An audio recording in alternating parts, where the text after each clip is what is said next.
अस्सलाम वालेकुम friends, welcome to my YouTube channel और welcome back to my YouTube channel. तो आज की इस वीडियो में बेसिकली हम बात करने वाले हैं लॉ ऑफ डिमांड की and elasticity of demand. Video start करने से पहले हम कैटलॉग दे देते हैं, अपना कंटेंट देख लेते हैं कि हमने किस रिलेटेड बेसिकली ये वीडियो बनाई है और इसमें हम क्या क्या टॉपिक कवर करने वाले हैं, ताकि अगर आपके कंसेप्ट से रिलेटेड ये वीडियो है तो आप वॉच करें, अदरवाइज़ आप कुछ और सर्च कर लें। तो इस वीडियो में बेसिकली हम सबसे पहले डिमांड की बात करेंगे, उसके बाद कि डिमांड है क्या, डेफिनेशंस ऑफ डिमांड की बात करेंगे, डिटर्मिनेंट्स ऑफ डिमांड की बात करेंगे, ठीक है, उनको वन बाय वन हम डिटेल में डिस्कस करेंगे। देन लॉ ऑफ डिमांड की तरफ आएंगे, ठीक है, क्योंकि हमने बिल्कुल एक स्टोरी टाइप लेकर चलनी है ताकि हमें डिमांड का आइडिया हो, तब हम लॉ ऑफ डिमांड की तरफ जा सकेंगे, ठीक है। उसके बाद अजम्पशन लॉ ऑफ डिमांड की पढ़ेंगे, एक्सप्लेनेशन करेंगे, डिमांड शेड्यूल देखेंगे कि उसका कर्व कैसा होता है, उसका मतलब क्या होता है, इंडिविजुअल डिमांड शेड्यूल देखेंगे, मार्केट डिमांड शेड्यूल देखेंगे और देन हमारे पास डिमांड कर्व रेडी हो जाएगी। उसके बाद हम basically why does demand curve slope downward, कि डाउनवर्ड स्लोप क्यों होती है, इसके बारे में हम डिस्कस करेंगे। एक्सेप्शन हम लॉ ऑफ डिमांड की देखेंगे, इंक्रीज़ और decrease in law of demand, contraction and expansion of law of demand देखेंगे। उसके अलावा इसमें हम फिर इलास्टिसिटी का एक कंसेप्ट है, वो मतलब हम डिटेल में इसी में डिस्कस करेंगे इंशाल्लाह। Elasticity of demand, types of elasticity of demand, price elasticity, degrees of elasticity of demand, perfectly in elastic demand क्या होती है, इलास्टिक डिमांड क्या होती है, तो ये सब हमारा इस वीडियो में कवर हो जाएगा इंशाल्लाह। वीडियो के एंड में कुछ MCQs भी हैं, उनके आंसर्स आपने देने होंगे।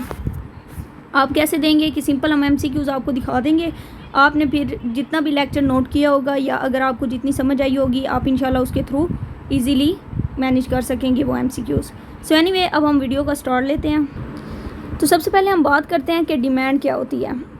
Demand is basically willing to purchase at various prices during period of time.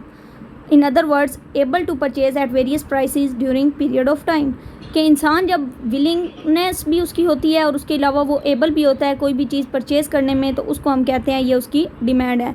लेकिन अगर उसकी वांट तो है कोई चीज़ लेने की, कोई चीज़ परचेज़ करने की, लेकिन उसके पास पैसे नहीं है या वो विलिंगनेस नहीं है या वो एबल नहीं है किसी भी चीज़ को परचेज़ करने में, तो उसको हम उसकी डिज़ायर बोलेंगे, उसकी वांट बोलेंगे, लेकिन उसको हम उसकी डिमांड नहीं बोलेंगे। डिमांड वो तब होगी जब वो विलिंग भी होगा और एबल भी होगा कोई भी प्रोडक्ट या कोई भी कमोडिटी परचेज़ करने में।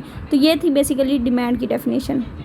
डिटर्मिनेंट्स ऑफ डिमांड में अगर हम बात करें तो हमारे पास कुछ यहाँ पर डिटर्मिनेंट्स हैं, जिसमें हमारे पास प्राइस ऑफ द कमोडिटी आ जाती है, प्राइस ऑफ रिलेटेड कमोडिटीज़ आ जाती है, लेवल ऑफ इनकम ऑफ हाउस होल्ड आ जाता है, taste preference of consumer and other factors. तो ये बेसिकली डिटर्मिनेंट्स हैं डिमांड के, कि डिमांड को डिटरमाइन करने में ये फैक्टर्स अहम रोल प्ले करते हैं। अब हम इन फैक्टर्स को वन बाय वन देखते हैं कि इन फैक्टर्स में है बेसिकली क्या। बहुत ही इंपॉर्टेंट कंसेप्ट है जो इन फैक्टर्स में हम डिस्कस करेंगे। सबसे पहला जो फैक्टर था हमारे पास वो है प्राइसेस ऑफ रिलेटेड कमोडिटीज़। सबसे पहले हम देखते हैं कि रिलेटेड कमोडिटीज़ का मतलब क्या है।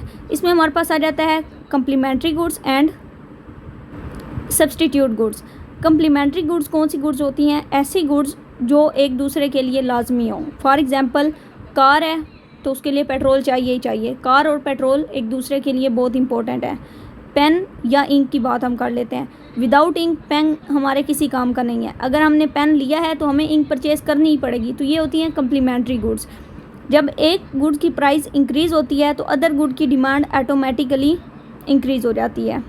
इन सिंपल वर्ड्स, कि जब एक गुड की प्राइस डिक्रीज़ होती है तो अदर गुड्स की डिमांड इंक्रीज़ हो जाती है। फॉर एग्जांपल, हम पेन परचेज़ करते हैं, पेन की प्राइस बहुत कम है, ठीक है, हम क्या करेंगे, पेन तो हमने परचेज़ कर लिया, अब इंक हमने परचेज़ करनी है, तो इंक की प्राइस चाहे ज़्यादा भी हो तो हम उसको डेफिनेटली परचेज़ करेंगे। जितने लोग पेन परचेज़ करेंगे इससे हमारी जो इंक की डिमांड है वो इंक्रीज़ हो जाएगी। तो ये बेसिकली होती हैं कम्प्लीमेंट्री गुड।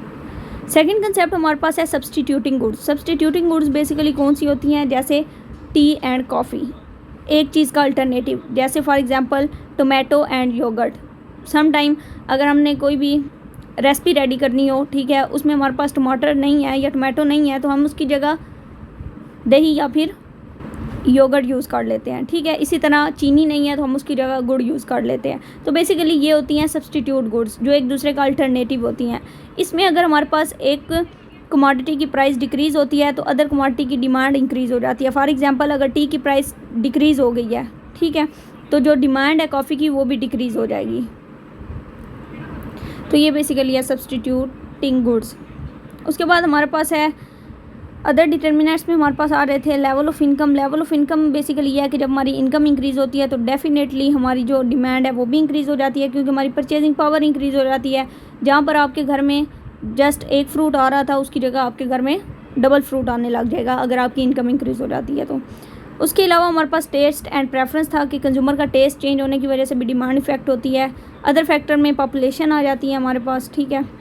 उसके बाद अब हम आते हैं अपने मेन कंसेप्ट की तरफ जो हमारे पास है law of demand. Law of demand states that people will buy more at lower price and buy less at higher price ceteris paribus. जहाँ पे भी वर्ड आए सेटरस पेरिबस तो इसका मतलब होता है other things remaining the same. Economics के स्टूडेंट होने के नाते आपको इसका मतलब समझना बहुत ही ज़रूरी है। सम टाइम एमसीक्यूज़ में सिंपल वो दे देते हैं what is mean by ceteris paribus, it's means other thing remaining the same. तो लॉ ऑफ डिमांड बेसिकली यहाँ पर क्या है कि जब हमारे पास किसी भी कमोडिटी की प्राइस डिक्रीज़ होती है तो उसकी डिमांड इंक्रीज़ हो जाती है, ठीक है। मतलब प्राइस और डिमांड के दरमियान इन्वर्स रिलेशनशिप है। तो ये हमारे पास लॉ ऑफ डिमांड, इसको हम कहते हैं लॉ ऑफ डिमांड। लेकिन इसमें अगर आप एक चीज़ मिस कर देते हैं other thing remaining the same तो आपका सारा लॉ गलत हो जाता है, आपको कोई मार्क्स पेपर में नहीं मिलते। तो आपने बेसिकली जब भी लॉ ऑफ डिमांड या लॉ ऑफ सप्लाई लिखना है तो आपने other things remaining the same word ज़रूर ऐड करने हैं। उसके बाद by Marshall law of demand की एक डेफिनेशन है, ठीक है। मार्शल के हवाले से भी हम कर लेते हैं। It is stated that quantity demanded increase with the fall in price and diminishes when price increase other things being equal. कि किसी भी कमोडिटी की डिमांड इंक्रीज हो जाती है जब किसी भी कमोडिटी की प्राइस रिड्यूस होती है बहुत ज़्यादा, ठीक है। तो इसको हम कहते हैं basically law of demand. Assumptions है लॉ ऑफ डिमांड की। अजम्पशन में हमारे पास आता है law of demand holds goods when other thing remain the same, meaning thereby the factors affecting demand other than price are assumed to be constant। कि basically वो factors जो demand को effect करते हैं प्राइस के अलावा उसको हम बेसिकली क्या कहते हैं, assumptions to the law of demand. Demand function अब हम एक बना लेते हैं। फॉर एग्जांपल डिमांड फंक्शन बनाना कोई भी मुश्किल बात नहीं है। Demand equal to for example X commodity है, हम उसकी डिमांड कर रहे हैं, ठीक है। Demand equal to is a function of P X मतलब price of X, P R मतलब प्राइस ऑफ कमोडिटी एक्स या प्राइस ऑफ अदर गुड्स, ठीक है। वाई हमारे पास आ जाएगा इनकम। मतलब इकोनॉमिक्स में आपने इन सब को डोनेशन देनी है, ठीक है। डोनेट करने का मतलब डोनेशन देने का मतलब क्या है कि इनकम को हम बेसिकली रिप्रेजेंट करेंगे वाई से, ठीक है। टेस्ट को हम टी से रिप्रेजेंट करेंगे। एक्सपेक्टेशंस ऑफ द कंज्यूमर जो सी है उसको हम ई से रिप्रेजेंट करेंगे। तो डिमांड फंक्शन बनाने के लिए हमें बेसिकली जिन चीज़ों से हमने इनको डिनोट किया होता है वो हम लिखते हैं, ठीक है। अब हमको इसको एक्सप्लेन करते हैं। According to law of demand ceteris paribus quantity, यहाँ पर एक फार्मूला लिखा हुआ है quantity demand 1 divided by price, ठीक है। यहाँ इसको एक्सप्लेन करने का पर्पस बेसिकली क्या है कि ऐसा नहीं है कि जितनी परसेंट हमारी प्राइस डिक्रीज़ होगी इतने परसेंट हमारी डिमांड इंक्रीज़ होगी, ठीक है। फॉर एग्जांपल प्राइस हमारी डिक्रीज़ हुई है 1/2%, ठीक है, लेकिन demand for good will be double. क्या पता सिर्फ इतनी सी प्राइस डिक्रीज़ होने से उसकी डिमांड बहुत ज़्यादा बढ़ गई हो, ठीक है। तो इस चीज़ को हम बेसिकली एक्सप्लेन करेंगे with the help of example. This simply indicate that direction of change in demand as a result of change in price. कि हमें लॉ ऑफ डिमांड ये नहीं बताता कि इतनी डिमांड इंक्रीज़ हो जाएगी इतने परसेंट प्राइस डिक्रीज़ होने से, बल्कि हमें सिर्फ इतना बताते हैं कि किसी भी चीज़ की डिमांड डिक्रीज़ हो जाती है किसी भी चीज़ की प्राइस इंक्रीज़ होने से, ठीक है। डिमांड शेड्यूल की बात करें तो इसमें हमारे पास demand schedule is a series of quantities which consumer would like to buy per unit of time at different prices. कि ये एक ऐसा शेड्यूल होता है जहाँ पर कंज्यूमर बेसिकली चाहता है कि वो कोई परचेज़ करे एट डिफरेंट प्राइसेस, ठीक है, कि प्राइस उसकी इंक्रीज़ या डिक्रीज़ होने के हवाले से। 2 aspects of demand schedule, individual demand schedule होता है और मार्केट डिमांड शेड्यूल होता है।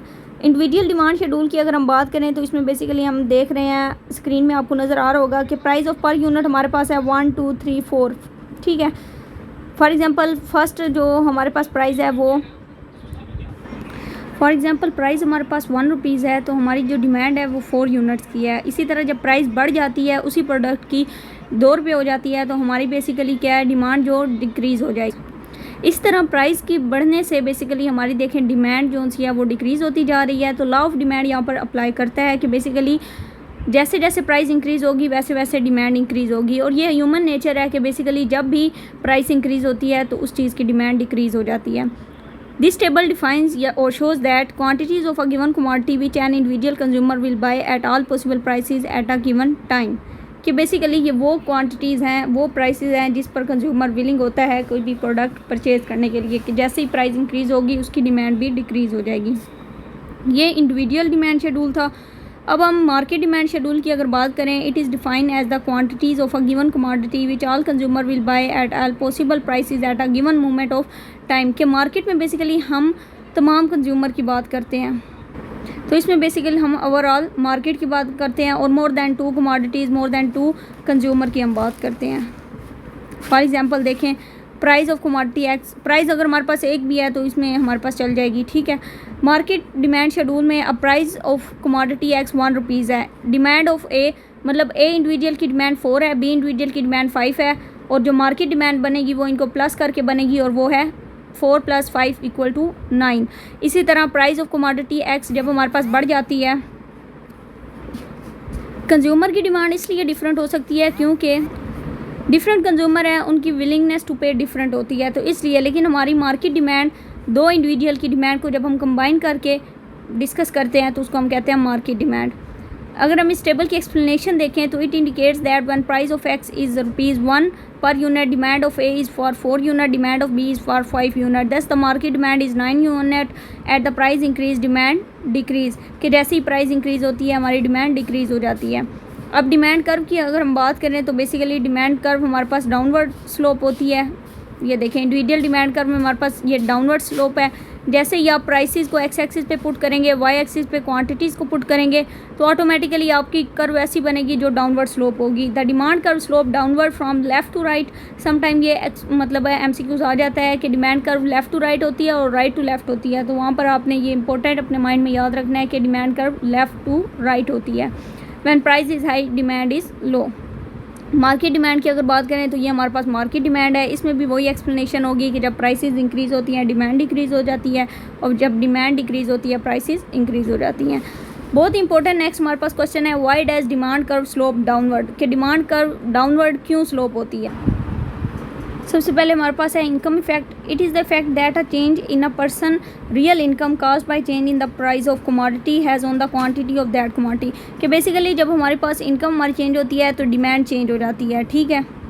कि जब हमारी बेसिकली इनकम की इंक्रीज़ होने की वजह से जब हमारी डिमांड इंक्रीज़ हो जाती है तो उसको हम बेसिकली कहते हैं इनकम इफेक्ट। तो डाउनवर्ड स्लोपिंग होने की एक वजह ये भी है कि जब बेसिकली हमारी इनकम इंक्रीज़ होती है तो हमारी डिमांड जो सी है वो भी इंक्रीज़ हो जाती है। सब्सटीट्यूशन इफेक्ट में हमने बात की थी, it is the effect that a change in relative price of substitute good has on the quantity demanded substitutes और goods that can be used in place of each other, कि basically जब हमारे पास एक कमोडिटी की price decrease होती है तो other commodity की डिमांड इंक्रीज़ हो जाती है, तो ये सब्सटीट्यूशन इफेक्ट है हमारे पास। उसके बाद हमारे पास डिफरेंट यूजेस आ जाते हैं, साइज ऑफ कंज्यूमर ग्रुप आ जाता है। अगर आप सिर्फ 2 भी कर लें, इनकम इफेक्ट सब्सटीट्यूशन इफेक्ट, तो बहुत है आपके लिए, ठीक है। तो ये था हमारे पास बेसिकली लॉ ऑफ डिमांड से रिलेटेड कुछ इन्फॉर्मेशन, ठीक है। उम्मीद है आपको इस लेक्चर में सब कुछ क्लियर हो गया होगा। नेक्स्ट कुछ भी हमारे पास इतना मुश्किल नहीं है, इसमें हमारे पास 2 कंसेप्ट इंपॉर्टेंट हैं, वो हम यहाँ पर फाइंड कर रहे थे, जिसमें हमारे पास expansion and contraction of demand. Expansion हमारे पास तब होती है जब डाउनवर्ड मूवमेंट होती है अलोंग द डिमांड कर्व, ठीक है, और कंट्रैक्शन हमारे पास जब तब होती है जब हमारे पास बेसिकली अपवर्ड मूवमेंट होती है अलोंग द डिमांड कर्व। और कंट्रैक्शन हमेशा प्राइस की वजह से होती है, प्राइस के इंक्रीज़ की वजह से, और जो एक्सपेंशन है वो प्राइस के डिक्रीज़ होने की वजह से होती है। तो ये बेसिकली हमारे पास देखिए कंट्रैक्शन ऑफ डिमांड शो हो रही है और एक्सपेंशन ऑफ डिमांड। तो बेसिकली ये थी हमारी आज की वीडियो। उम्मीद है आपको समझ आ गई होगी। Thanks for watching. अल्लाह हाफिज़।